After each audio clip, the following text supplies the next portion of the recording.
Okay, so let's proceed dito sa ating next example, example number 4. So sabi po dyan, if a 5 by 1/2 bar of A572 or 572 grade 50 steel is used as tension members or tension member, it is connected to a gusset plate with 6/7/8 inch diameter bolts as shown below. Compute for the design and allowable strength of the member based on rupture failure. So, mag-try muna po ulit tayo ng isang example before we answer examples of fracture or rupture limit state with staggered connection, staggered ball connection. So, dito muna po ulit tayo. So, ganun ulit na gawin natin. Kailangan muna po natin makuha yung AN. And then, kuhanin po natin yung 0.85 kg. Compare po natin. And then, since ayan po ay plate po yung itong ating bar na ito. So, papatak po ulit yan sa case 1 wherein yung ating shear lag factor is equals to 1. Okay? So, yung shear lag factor po natin is 1. So, meaning yung ating pong AE equals po yan sa ating AN. Ngayon, English units po ang nandito. So, para po makuha natin yung effective diameter of bolt or ng hole, or the diameter of the hole, so gagawin muna po natin is bolt, gagawin muna na yung diameter ng bolt, gagawin muna po natin yung nominal hole, and then saka po natin gagawin effective or the diameter of the hole. So, paano po ba ito pagka-English? Ano po ba yung ipa-plus natin? So, para po agad maging diameter of hole siya, para hindi na po tayo dumaan sa nominal, so gagawin po natin, diameter of bolts plus 1/8. So 1/8 po yung ipa-plus natin sa kanya, para maging diameter po siya ng hole. So, sige, kuha na tayo ng AN. AN is equal sa AG. So, ang AG po natin is 5 times 1/2 minus, so yung sa section po natin, dalawa po yung hole natin, no? So, pagka section po natin to, yung section mismo natin may dalawang hole na parang mababawas dun sa base, no? So, dalawa, tapos yung hole po natin 7/8, and then paplasan po natin ng 1/8 para maging diameter po siya ng hole, and then times 1/2 para sa kanyang thickness para makuha po natin yung ating AN. So, AN, kapag ka-evaluate po natin yan, so 5 times 1/2 minus 2 times 7/8 plus 1/8 times 1/2. So, atin po magiging net area is 1.5 square inch.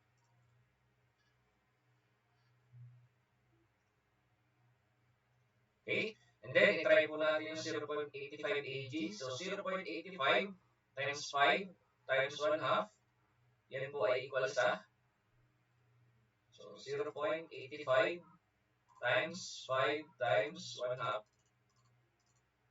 So, yan po ay 2.125 square inch. Meaning, ito po ay greater than doon sa ating AN. Therefore, AE is equal sa UAN, wherein, since ang U natin is 1, so AE is equal sa AN. Okay? So, we all know that AE is equal sa 1.5 square inch. Okay? So, may AE na po tayo.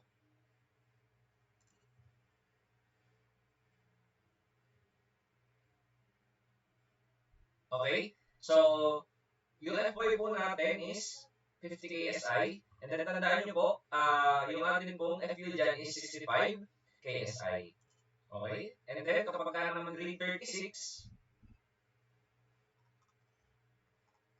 tandaan nyo po pag 36 KSI, ang atin naman pong FU is 58 KSI. Okay? So yan, kompleto na tayo. Meron tayong FU, meron tayong AE. So kuhanin na po natin yung ating nominal strength.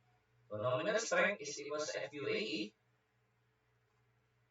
So direct substitution, 65 times 1.5. So ang ating pong PN na makukuha dyan is equal sa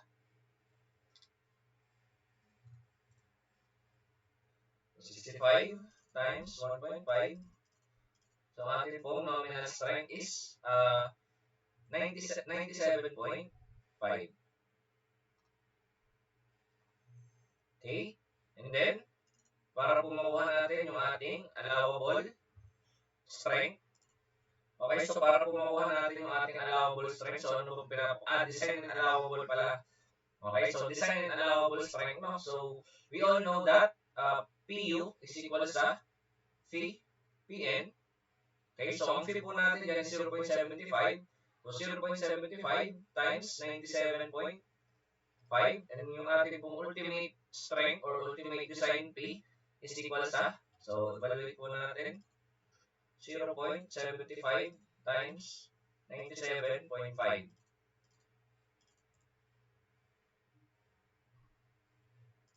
So, ayan, meron po tayong 73.13 na PU. 73.13 kips. Yan po ang ating PU. And then, yung ating naman pong allowable or PA is equal sa 97.5 over yung omega. So, ang ating pong omega dyan is 2. So, ang ating pong magiging allowable value of P is equal sa 97.5 divided by 2. So, sagot po natin is 48.75 kips. Okay? So, yan po ang ating magiging final answer for our example number 4. So, easy lang po yan. Basta, isolve nyo po sila process by process para po hindi kayo malito sa mga kung ano ba yung kanyang or ano ba yung kailangan sa problem. Okay? So, that's all for our example number 4. And then, sunod natin example about rupture failure pa din, pero staggered na po yung kanyang connection. Okay, so let's proceed here in our next example. So, as I said, doon naman po tayo sa net area, pero ang bolt connection or yung connection na po ng bolts natin is hindi nasa sa isang line. No? So, that's we call staggered connection bolt. So, bakit ba kailangan magkaroon ng staggered connection para sa ating bolts? So, we have, I can give some reason. So, there are several reasons for staggered connecting bolts. Okay? So, I can give 3 reasons. So, siguro, kaya po tayo nagkakaroon ng staggered bolt is to get more capacity by increasing the effective net area. And then, siguro din, to achieve smaller connection length and to fit the geometry of the tension connection itself. So that's are some reason. That's why we have staggered bolt connection. So how do we analyze and determine or obtain the net area in staggered bolt connection here in our limit state based on fracture failure? So to get the net area, so that is AG minus the summation of the bolts considered in the path plus summation of S square over 4G. So that's 4G. Okay, this is 4G. 4G times the thickness. So it can become area. Wherein yung S po is yung pitch. So what is the pitch here in the staggered connection? Yung layo po or yung layo ng magkatabing bolt. So ito po 'yun. And then yung G is yung tinatawag po nating gauge, yung layo ng ating bolt vertically. Dito naman sa layo ng bolt horizontally.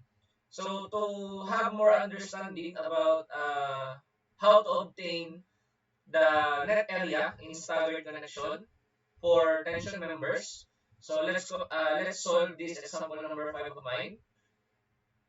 So here, compute for the smallest net area for the plate shown below. Now always remember that the net area that will govern in analyzing tension members based on fracture failure is always the smallest net area. The smallest net area will govern. Okay? So lagi nyo po tatandaan na yung may pinakamaliit na smallest net area po ang mag-govern po sa analysis. Okay? So for this example, no, we can have the path A to B to D. So let's have, ito po, yung hindi mo na staggered. Pwede po kasi natin yung i-analyze. And then, next analysis is ABC, ABC. Okay? So let's change colors. Okay. So, sulat ko na lang muna. So, first path is AB, E, AB, AB, D, E. And then, second path is A, C, D, E. And then, third path is A, B, sorry, it's B, C, D, E.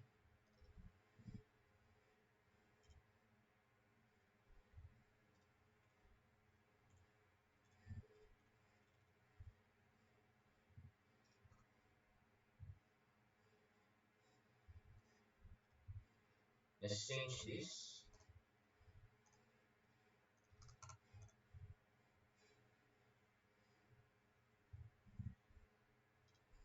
It's A,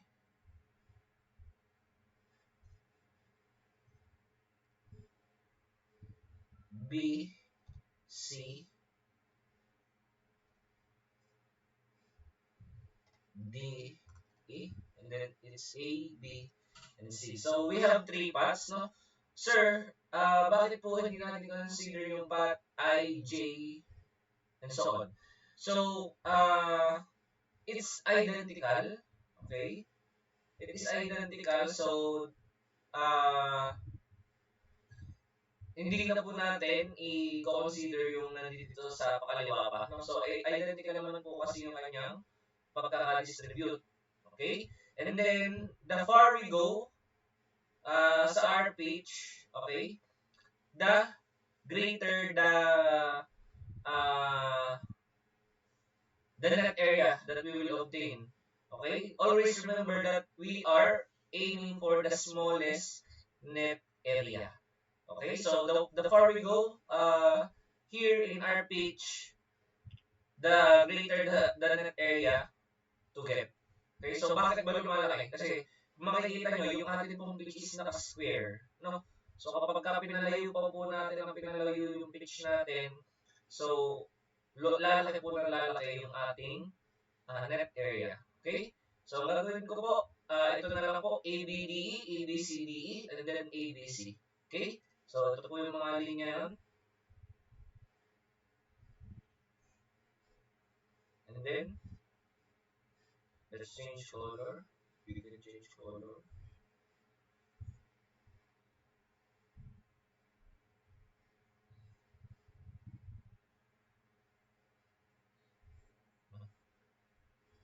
Yan. So, yan po yung magiging ano natin, path. So, let's first try ABDE. So, area gross, AG, let's get the AG first. It is 16 times what is the thickness of this plate. So, for the thickness of this plate, hindi ko ata nailagay yung given or hindi ko nasama. So, the thickness of the plate is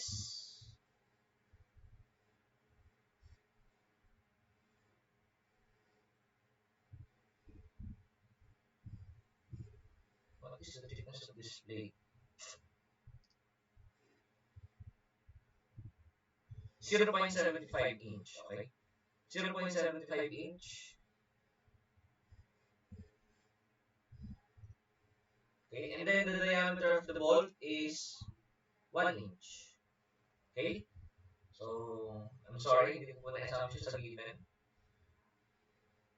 Okay. So, let's solve for the smallest area or the smallest net area. So, AG is 16 times 0.75. So, for the gross area, we have 16 times 0.75. So, we have 12 square inch for the gross area. And then, let's analyze path ABD. Okay? So, for ABD, AN is equals to 16 minus ABD. So, how many bolt do we consider? So, ito, dalawa lang, no? And straight line po siya. So, magmaminus lang po tayo ng dalawa times 1 plus 1 over 8. So, that it will become the diameter of the hole times 0.75 or thickness of the plate. Okay? So, I'm sorry, this is 12, not 16.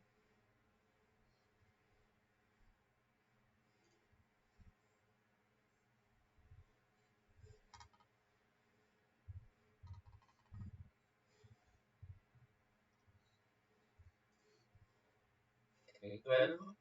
So, AN in this spot is equals to 12 minus 2 times 1 plus 1 over 8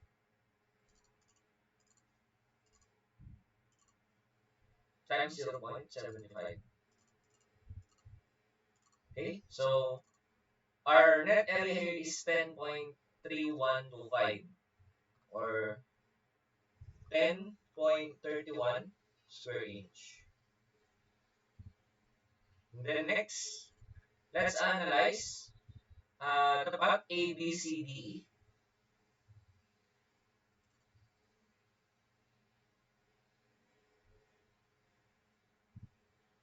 Okay, so ABCD.